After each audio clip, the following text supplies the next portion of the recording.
On this show, we talk a lot about taxpayer dollars. Why? Well, why not? They're important. And you should care about how your tax money is being spent, whether you live in this county or not. So when we found out that the Multnomah County auditor just wrapped up an audit on the budget process, which heavily relies on your taxes, you could say that our ears perked up, and it's our big story tonight.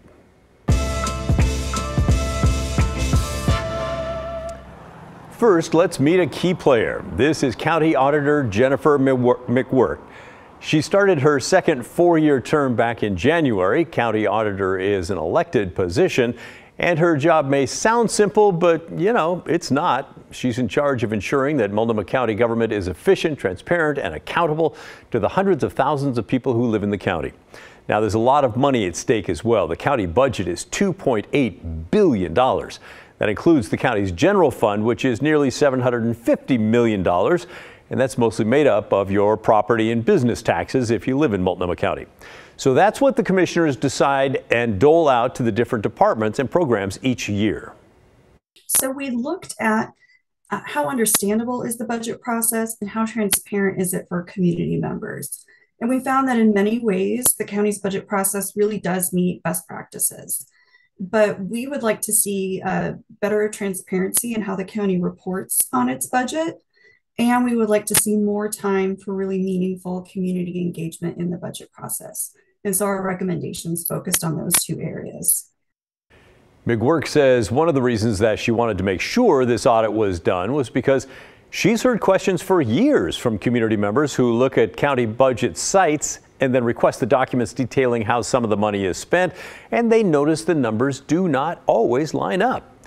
She said there's a reason for that, and it's not mismanagement or anything criminal. It's that the systems the county uses. When the county budgets, each county office or department submits what they call program offers, which is a budget for a program in their portfolio. And that's how the board adopts the budget, at that really low program offer level. But the county's financial system doesn't work in program offers. It works in cost centers, and program offers and cost centers don't always line up. In a recent year, there were about 600 program offers, and about over 130 of them didn't line up perfectly with the cost center. Okay, that's confusing enough.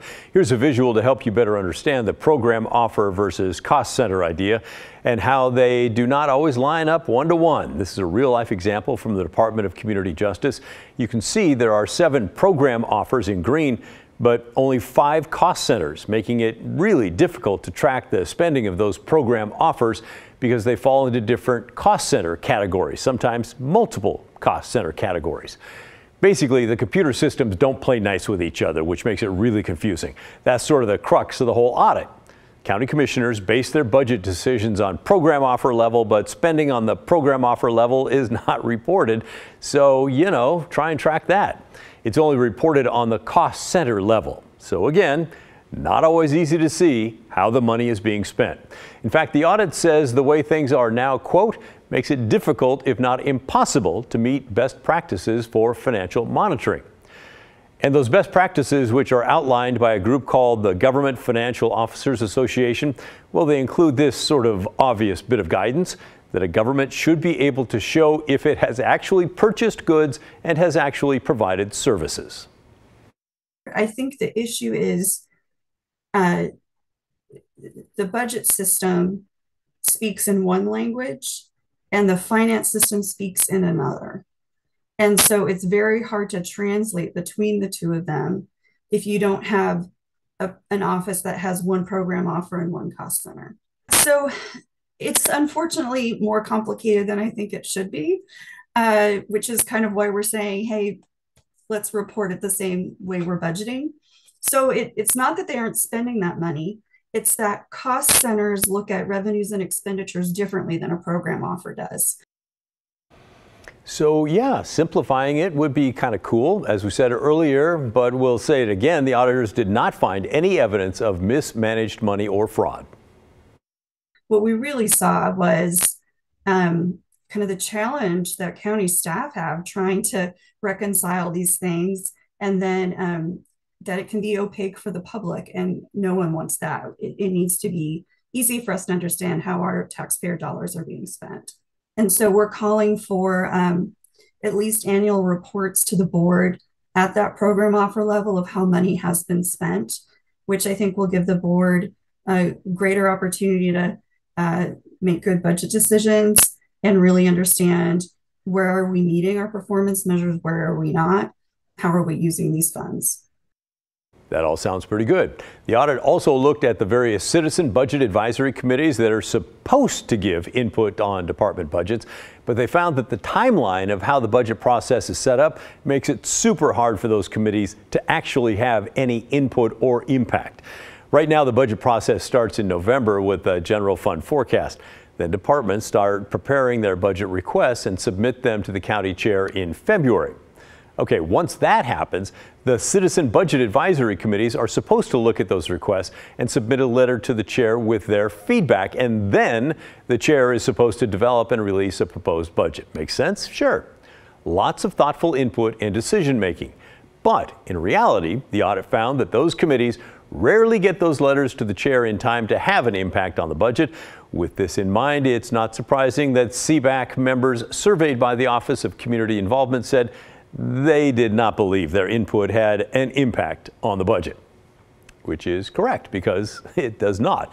And it's not the first time that we've heard that. Last month, we talked to the leader of the budget committee meant to oversee the request from the Joint Office of Homeless Services.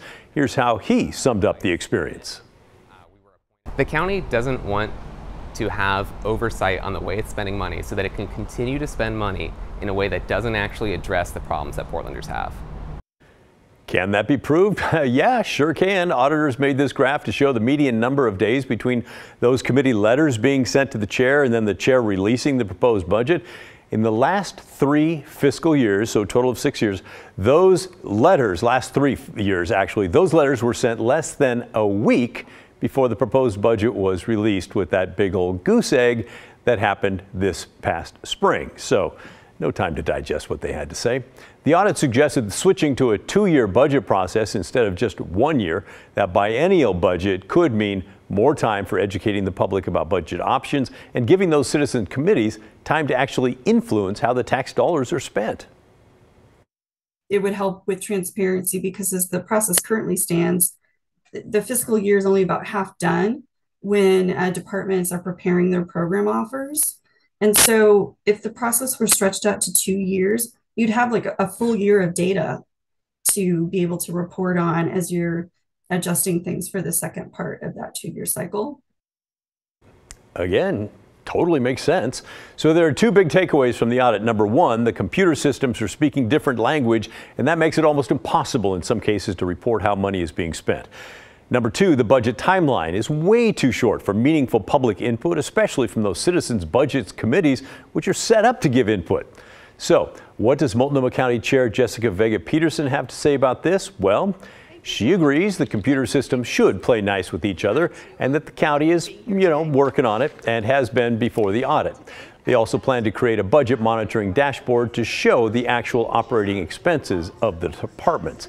As for switching to a 2-year budget, she says the county's chief operating budget and financial officers will, wait for it, potentially create a study to see how switching to a 2-year budget would impact the county. In the meantime, what do you think about all this? Are you surprised by what the audit found or maybe what it did not find? Let us know, will you? You can send us an email. The address is thestory@kgw.com or call and leave a voicemail, 503-226-5090.